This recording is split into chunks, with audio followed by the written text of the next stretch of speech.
ផលទិកុសល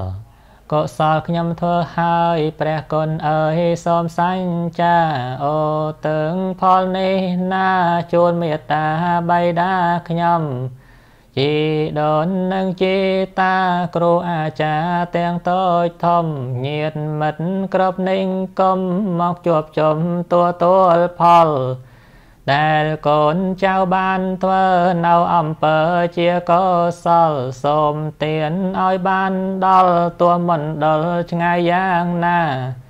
កុសលទាំងអស់នឹងសូមទីពឹងលើទេវតាដែលមានចិត្តមេត្តានាំផលឡាទាំងអស់នេះទៅជូនឲ្យខ្ញុំផងដូចបំណងកំបីធ្វេងកូនចៅនៅឯណែងមិនប្រហែងបាញ់ជូនមកសូមមានចិត្តរីករាយហើយសប្បាយទួលយកកូនចៅបានលៃលោកបាញ់ជូនមកគ្រប់គ្នា